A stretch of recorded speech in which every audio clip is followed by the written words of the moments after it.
Hey, what's going on, everybody? It's your boy Manny here once again. Welcome to another WNBA Fanduel lineup advice video here at DFS Zone. And before I get started, I appreciate you guys drop a like, and if you have not subscribed as of yet to the channel, please do so down below, and do not forget to turn on your bell notifications. This way you will not miss any of my new uploads. With that being said, it is Sunday, July the 22nd, 2018. We have a 4-game slate here in the WNBA today. Seattle is at Atlanta, Connecticut is at Dallas, Indiana is at Las Vegas, and LA is at Chicago. And before I continue with the slate, I'm going to be pretty choppy and quick today with this video because it is literally like almost 4 in the morning here in New York time. I was out, I was doing some things, I was out with the family, and I got back. I'm mad tired. This is the second night in a row. Like yesterday I fell asleep and I got up and I realized I had to do a video, and today is pretty darn late. But I needed to get a video out to you guys, at least something quickly. I am going to do some analysis and some data research when I get up after a few hours. I'm going to try to get 5 or 6 hours of sleep and get up and put an hour or so and prep myself. I will have a live stream on this slate today. I'm thinking because it's 3 o'clock, instead of doing 2 to 3 to 2:40, 2:45, like 45 minutes, I'm thinking maybe starting at 1:30 or 1:35 and wrapping it up by 2:35, 2:40. So it'll be about an hour stream to an hour and 5 minutes. It's going to give me time because, to be honest with you, I'm not going to give you a whole lot of information right now. It's just simply because I just did not even really look over the slate that well today. It was very, very busy. But I'm going to do the best I can to give you what I can right now, and then I will go in further, do the research, get back to you guys, and be able to share with you later what I have found to be possibly the best place for us here at DFS Zone as a community for tomorrow's slate. All right, for later on slate, not even tomorrow, for later today, which is right now, as you can see on the screen, is 10 hours from now. Okay, so it comes to show you that I'm not BSing you. It's literally 4:15 in the morning right now. If I'm looking at my screen real closely, 4:15. So I'm gonna dive right in. So we got Seattle at Atlanta. Implied totals that I have that I got earlier were 164.5 with Atlanta favorite.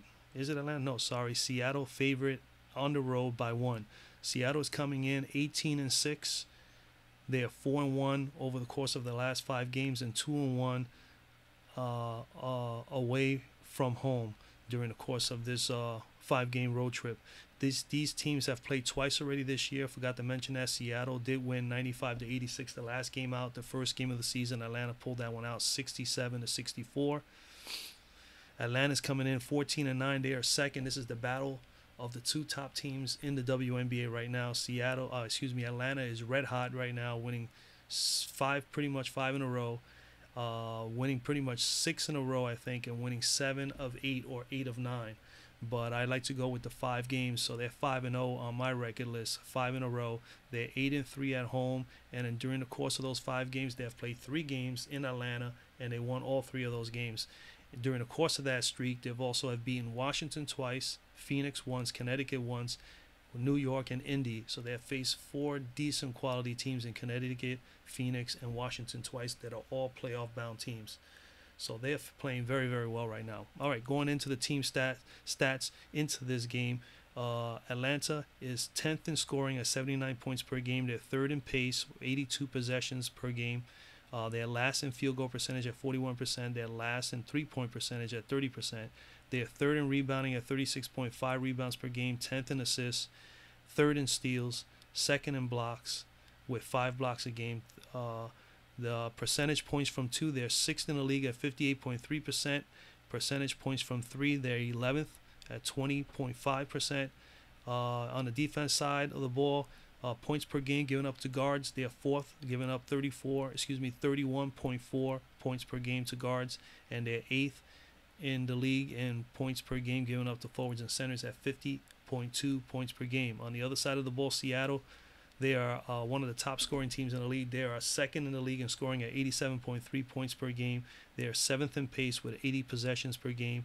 They are 1st in field goal percentage at 47%, 4th in three-point percentage at 35%, They are sixth in rebounding with 35 rebounds per game, first in assists with 21 assists per game, second in steals with 8 steals per game, fourth in blocks with 4.3 blocks per game, 10th in points, percentage points from two at 53.6%. They are third in points per percentage points from three at 28.9. Pretty much 29% of their shots come as part of the 3-point offensively with 3-point shots.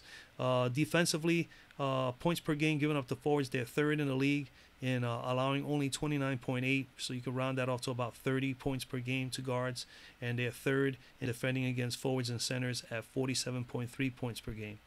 All right, and when you look at these numbers real quickly, just to get through them, I'm definitely going to do some research on the 3-point shooting. As you can see, you got someone who's in fourth and the other team is in last. I think I definitely got to look over the points, who is scoring, who's getting the most shots, who's being more efficient with the field goal percentage. And then when looking at threes, we're going to look at where is there an advantage as far as 3-point shooting is concerned, and of course in rebounding. All the other aspects of the game, assists, steals, and blocks, they kind of balance themselves out, other than Seattle is definitely number one in assists. So definitely that's where you're looking at Jewel Lloyd, Brianna Stewart, obviously Sue Bird, the top assist giver on that team. So those are players we're going to target. I'm going to have that information for you as much as possible for the live stream. Okay, and that's pretty much it for this game as far as that. I'm going to go through all the games, and then I'm just going to give you the best possible plays because I really want to just try to wrap it up. Game number 2 on the slate, just taking the notations of this. These teams have not played with each other, have played against each other as of yet this year. Connecticut is at Dallas, and implied totals I have is 177, with Dallas favored at home by 4. Okay, Connecticut is coming in. They are 8th in the standings. They are 12-12, and they're 6-8 on the road. And in the course of the last 5 games, they are 2-3, so they're playing under 500 ball. And during the course of those 5 games, they have played 1 game on the road, and they actually have won that game, so they're 1-0. On the other side of the ball, Dallas comes in. They're 6th in the standings, 14-10 overall record, 9-3 record at home. During the course of the last 5 games, they are 3-2, just slightly above 500, but they have had 2 games at home, and they have won both of those games. Team stats, Dallas is coming in. They are the top scoring team in the league at 88.5 points per game. They are second in pace with 82.7. You could round that off to 83 possessions per game. 4th in field goal percentage at 45%. 11th in 3-point shooting at 31%. 4th in rebounding at 36.3. They are 9th in assists at 18.3. They are 6th in steals at 7.2. 3rd in blocks with 5 blocks per game. Percentage points from 2, they are 9th in the league at 53.6%. And percentage points from 3, they are 7th at 22.6% of their offenses revolve around 3. Defensive side of the ball, points per game given up to guards, they are 7th at 32.4 points per game. And they are 4th in points per game given up to forwards at 48.2. Go on the other side of the ball, Connecticut is 3rd in scoring at 85 points per game. They are 5th in pace with 81 possessions per game. They are 5th in field goal percentage at 44.8%. You can round that off to an even 45%. They are 8th in 3-point shooting at 34.7%. They are 1st in rebounding with 37 rebounds per game. 7th in assists with 18.9. 8th in steals with 6.7. They are 8th in blocks with 3.2. Percentage points from 2, they are 5th in the league at 59.3%. Percentage points from 3 are 5th also in the league at 25.9%. You can round that off to 26%. On the defense side of the ball, points per game given up to guards, they are second best at 28.8 points per game, and they are 11th in in points per game given up to forwards at 51.8. So that comes to show me right here that I'm going to have to do some research here, and we're going to target field goal percentage here because we got Dallas 4th in the league as well as Connecticut 5th, so they're pretty even there. They're also even in rebounding with Dallas 4th in the league and Connecticut 1st in the league. with only 37 and 36 respectively, and they also are pretty much even in assists, with Connecticut coming in with 18.9 and Dallas 18.3 per game. So I need to know where they're at as far as how they are going against opposition as far as assists are concerned. So I'm going to definitely do research on that. Percentage points from two, we see that it favors Connecticut over Dallas, but and then Dallas does favor them slightly or just about even as far as Connecticut favors percentage points from three over Dallas. So we're definitely going to look at the three ball as well. So we're definitely going to do some research on points, field goal percentage, 3-point shooting percentage, who shoots the ball, who has the better percentages, how many shots they take, and then do the comparables, and then of course look at the assist total. So maybe 4 different areas of search on this game. Okay, the next game is Indiana at Las Vegas. Again, Indiana and Las Vegas have only played each other once. Las Vegas won that game 101-92. It was definitely a shootout. Implied totals of this game is 166, with Vegas favored at home by 8.5. Vegas is coming in. They are 9th in the league in record-wise. They're 11-13. They're 5-6 at home. Okay, over the course of the last 5 games, they have been fairly good at 4 wins and 1 loss, and they are 1-1 during that stretch with games at home. Indiana's coming in. They're dead last in the league. They just finished coming off that big game, upset game win over the Spark. They are 3-21 and they're 2-10 on the road, so they're very, very bad still. 1-2 on the road over the course of the last 5 games that they have played, and in the course of those 5 games, their record is 1-4, with their lone only win was against that pitiful Los Angeles Spark team the other night. Team statistics, Indiana comes in dead last in scoring at 75.3 points per game. They're 11th in pace with 78.8, pretty much 79 possessions per game. 11th in field goal percentage at 41%. They're 10th in 3-point percentage at 32%. 10th in rebounding, 3.2 points per game, rebounds per game. Last in assists at 15.5. They're 11th in steals at 6.2, last in blocks at 2.6. Percentage points from 2, they are 4th in the league. So their offense revolves with the front court players mostly, and of course shots from 2-point range at 60.5%. They are 8th in percentage points from 3 at 22.2%, very, very low. Defensive side of the ball, they are dead last in points per game given up to guards. They give up a whopping 39.3% points per game, and they are 6th in defending forwards and centers, coughing up 48 points per game. On the other side of the ball, Vegas, they're 6th in scoring at 82.8 points per game. They're 1st in pace with 83 possessions per game. They're 9th in field goal percentage at 43.5%, 6th in 3-point percentage at 35%. They are 5th in rebounding with 37 rebounds per game, 4th in assists with 19.8 assists per game, 10th in steals with 6.6, 5th in blocks with 4 blocks per game. Percentage points from 2, they are 1st in the league at 64.4% from 2. Percentage points from 3, they're dead last at 12.8%. Obviously, that tells us that they are not getting, their offense does not revolve around the 3 ball. Percentage points. We did that already. Defensive side of the ball, Vegas, points per game given up to guards, they are 9th in that category with 34.6 points per game given up to guards, and they are 9th also in points per game given up to forwards and centers at 51.8. Last game to give you stats on the LA and Chicago game. This game does not, at the moment, I don't have implied totals for when before the night started. Chicago, these guys have played twice, and LA has won both games. They won one game 81-72, and they won the second game 77-59. LA's coming in 5th in the standings at 14-10, and they're 6-5 on the road. Chicago is 10th in standings. They're 8-16 total record, and they're 6-7 at home. We're going to go right into team stats. LA is coming in 8th in points, scoring 79.3 points per game. They are 5th in pace with 78 possessions per game. They are 2nd in field goal percentage at 46.2%. They're 7th in three-point shooting at 34.8%. They're last in rebounding at 30.5 rebounds per game. They are 8th in assists at 18.7. First in steals with 8 steals a game. 9th in blocks with 3 blocks a game. Percentage points from 2, they are 2nd in the league at 62.5%. Percentage points from 3, they are 9th at 21.3%. On the defensive side of the ball, points per game given up to guards, they are number 1 at 27.8 points per game is all they are given up to guards. Points per game given up to forwards and centers, they're 6th at 48.3 points per game. Okay, we go to Chicago. They are 7th in scoring at 82 points per game. They are third in pace at 81 possessions per game. They are 8th in field goal percentage at 44%. They are 1st in three-point percentage at 36%. 7th in rebounding, 33 per game. They are 2nd in assists at 20.4.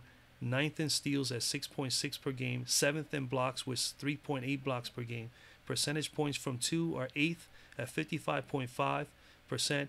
They are 4th in percentage points from 3 at 26.3%. And they're in defensive side, they are points per game given up to guards. They are 10th at 34.2, and percentage points given up to forwards, they're dead last, giving up 52 points per game.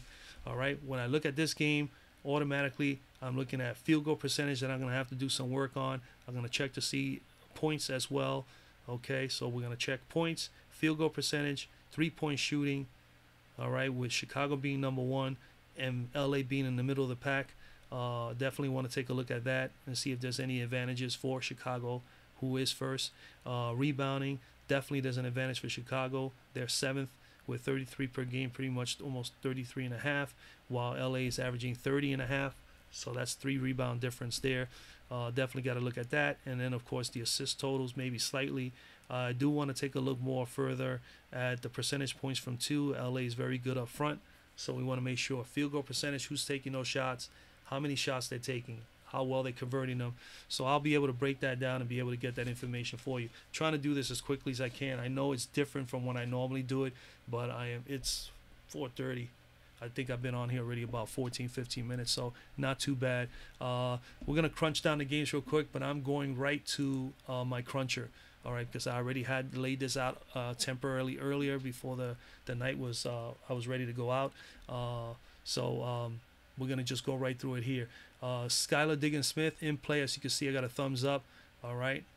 She's in there 8,400. You pretty much need about 41, 42. She's got a 48 spot in the last game, and she's had 1, 2, 3 50 spot games over the course of the last 6 or 7 games. The minutes have just been outstanding. She has, decent usage rate, and then of course she takes quite a bit of shots. So obviously we know she's an integral part of the offense.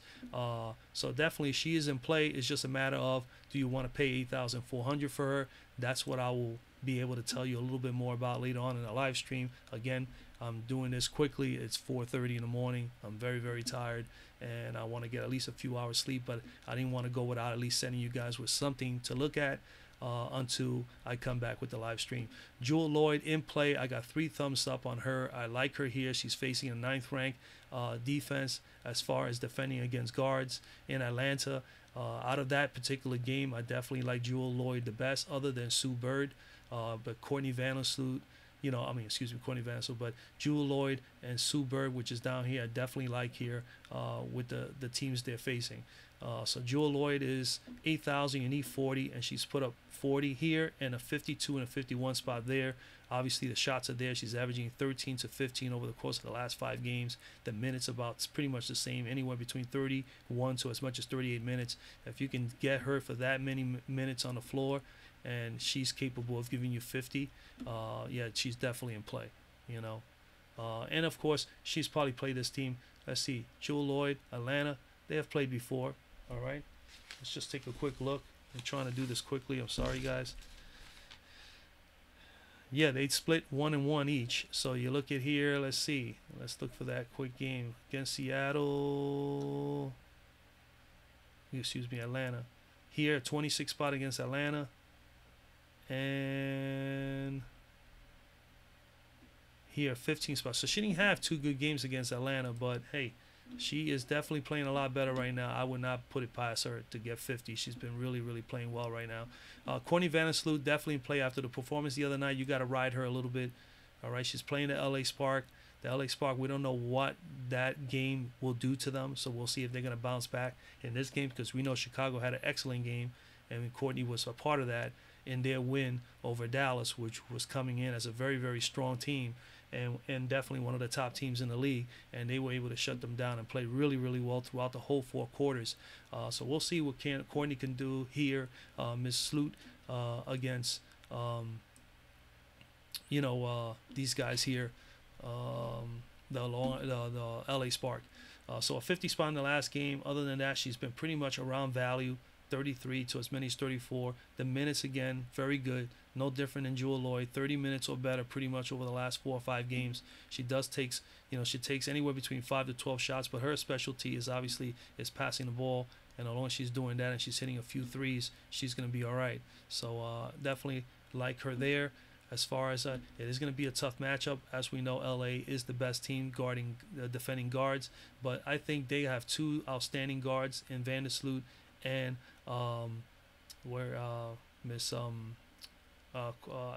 Allie Quigley, Miss Quigley. I'm so tired. Allie Quigley.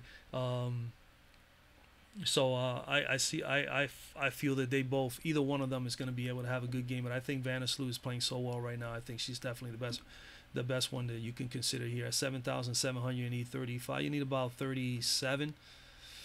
Pretty much about 37, Kayla McBride, definitely love Kayla McBride here tomorrow. Very, very good matchup. Indiana is one of the worst, actually the worst defending against guards in the league. And right here on Fantasy Cruncher, they are 10th, which is pretty much still the bottom. Kayla McBride. And let's see how she's done against Indiana. Man, I'm tired. 26 here spot against Indiana in that game. And this was last year, so I passed it. Did they play once? They played twice. I love when I'm better prepared. Indiana. They played twice. Okay, right here, 26 spot. I think she got 26 spots in both of them. Not outstanding games, but look at her numbers here. 45, 46, 40, 40. She has 40 plus in 4 out of the last 6 games. The minutes, again, she's very integral part of the offense. Very important piece. 32, 32, 36, 25. The usage rate is through the roof. And look at the shots. She's been taking 18 to 23 shots over the course of the last 3 games against Minnesota, Los Angeles, and Phoenix. 3 playoff caliber teams. All right, and then she's going in there now against the weakest team defending guards. I think she's definitely going to just stomp all of these guys tomorrow. Later on today. Sorry, Tiffany Hayes. She's in play. I'm not going to go over her. I think the better play is obviously to deal with Jewel Lloyd in that matchup. I like Jewel Lloyd or Sue Bird over Tiffany Hayes from Atlanta. So I'm going to bypass her. She is facing Seattle, was the second best defending team against guards. Chelsea Gray could be a little sleeper here. I'm not too fond of Chelsea Gray, but she is in a good spot facing one of the weaker teams in Chicago. So Chelsea Gray's in play at 7,000. You need pretty much 35. Sue Bird is in play for me. I really like her here. You need pretty much 35 from her as well at 6,900. You pretty need 34. And the minutes are very good. She got 31 and 29. I like that she's at about a 24 average, and she's putting pretty much 24 in quite a bit of games. 1, 2, 3, 4, 5, 6, 7, 8, 9. Maybe 9 out of our last 11 games or 10 games, she's been at her average of 24 or better. So Sue Bird is definitely in play, and she's a good 3-point shooter, and she's a good passer as well. Courtney Williams. I'm not so much on Courtney Williams tomorrow, even though they're in a favorable matchup with Dallas. We know Dallas is a little vulnerable in the guard position. But you match up Courtney Williams and Jasmine Thomas with Skylar Diggins-Smith, I will take these 2 over Skylar, just simply because these 2 girls can definitely defend. Williams and Thomas definitely play pretty good defense, and that's why Connecticut is the second best defending team against guards. Okay, so I you know, and I'm not saying to play both of them. I think Jasmine Thomas is a little cheaper by 600. I would be on Jasmine Thomas, but I like her here. This whole group of girls here, the girls that I'm looking at. So you could just stop it, pause it, and say, hey, you know what? Let me just get these names down. But Jasmine Thomas is in play for me tomorrow. Later on today. Like I said, I'm going to do the crunching of everything I can possibly find in the matchups, and then will be able to give you a better understanding or outlook as far as what I see may be possible good plays. But I think she's in play. I like her better than Williams. Plum is in play as a little bit of a lower tier player. 5,100 is a little expensive, but she's someone in play. Victoria Vivians, I consider her kind of a little sneaky play, because she has definitely good upside. She's definitely GPP, good play there. Cappy Poindexter, definitely keep riding her because obviously Indiana has been using her. She had a great game the other night. I had her in my late slate, and she did very well for me. So Poindexter is definitely in play. Mariah Jefferson, definitely in play. Nice little low value play. She's not going to give you tremendous upside, but she'll get you 15, 16, and she's capable of giving you at least 20. So I like Mariah Jefferson. Miss Copper had a good game the other day. She is facing the #1 team, but she's very quick, slick. I think she's definitely someone you can consider as well. I will look it over, and definitely we'll have some more news on that when we do the live feed later. Let's go over to the forwards real quick. Liz Cambage, definitely in play, facing the 10th ranked Connecticut defense. I have Connecticut 11th on my list, coughing up 52.3 points per game to forwards and centers. So Liz Cambage should do fairly well here. Let's see, Miss Cambage. These guys have played. Dallas and Connecticut, I believe, have not played against each other, right? Yeah, they have not played yet, so we don't know what's going to be the outcome there. But Liz Cambage should definitely dominate here. And the whole front court there, if she doesn't have a monster game, which is okay, it can come out of one of her teammates, like Azare Stevens or possibly Kayla Thornton up front. They're very, very strong up front. So Liz Cambage is in place, in play, definite. Stewart is in play, definitely. Not going to go over it. Asia Wilson, she's on here because, for one, Indiana is not that great, even though their front court defends very well. I have them 6th in my list as far as giving up points to forwards and centers at 48.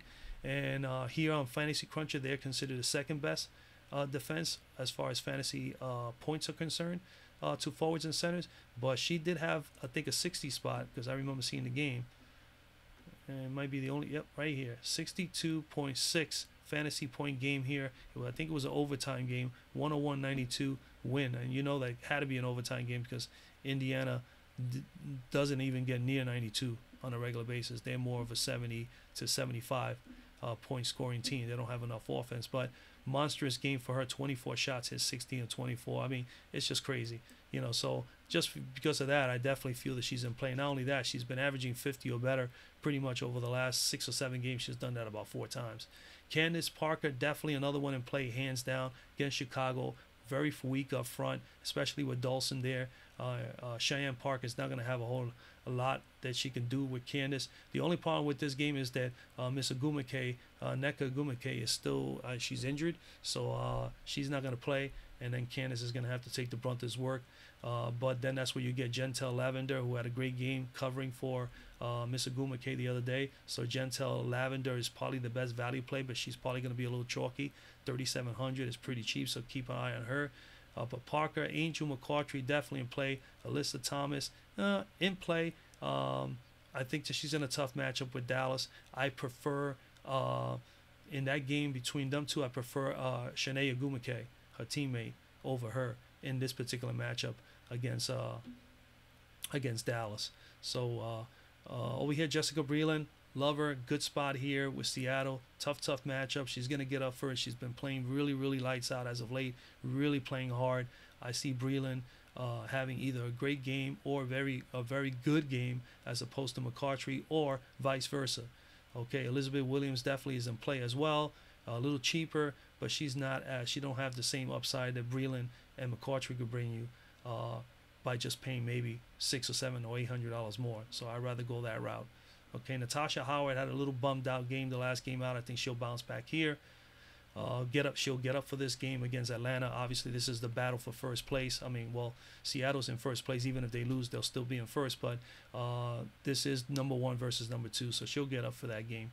And especially knowing that she's got to deal with Elizabeth Williams or possibly Miss Breland or McCartry at any point down court. Azare Stevens in play, definitely good spot for her against Connecticut up front. I like the Dallas players up front. Natalie Achanwa is in play. She had a massive 60-point, if I remember, against Las Vegas, so you definitely got to consider her just because of that. Vegas, she put up a 52-point game against Vegas earlier in the year. Kayla Thornton in play. Alicia Clark in play. And then, of course, I said the Valley play here for me, at least at this moment, is Miss Gentel Lavender. I know this is all quick, it's choppy, it's not the way I normally do it, guys. I apologize for that. It is very late. I didn't get no chance at all. I wasn't at home to be able to set myself up and do the necessary things that I normally do, but I wanted to share something with you because I do want to have the live stream later today. So that's pretty much it. That's where I'm at right now. These are the girls that I'm looking at. I gave you all the team stats, which is something that is very important. Hopefully you guys just pause the video, go back, listen to those, chop them down, decide for yourself where you're at, and then when I come back for the live stream at 1:35, 1:40 later on today, I will have more of a better idea of what are, at least in my eyes, in my opinion, some of the best plays for you at guard and forward, and we'll take it from there, man. We can learn from each other. This is a community. I'm trying to do this to help you guys out. It's also helping me because this is what I normally go through. Just like I've said it before, and I'm going to always say it, I basically do this on a regular basis when I play fantasy sports. I just don't go out there and just not do any research whatsoever. I definitely check the stuff out, and 9 times, I would say 70% of the time, it works better than just saying, hey, you know what, I know this player, that player, I think this matchup is good, I think that matchup is good, and just it's still good to crunch the numbers and see where things fall into place. All right, so with that being said, hey, that's basically it. That's all I'm going to give you right now. I will be back. It is 4:45. I think the video's gone almost a half hour. Try to do it quick. I know it's choppy. It's different from what I normally do. I will go back to my regular way for the next set of games, which will be Tuesday after tomorrow, after today. But I will be back later on. Spread the word. Let's get together. Let's discuss the slate. And that's basically it, guys. All right, so I'll see you guys at 1:30. About 1:35, 1:40, and we'll be on for a full hour tomorrow, later on today. Sorry, I'm so tired. Let me go and get a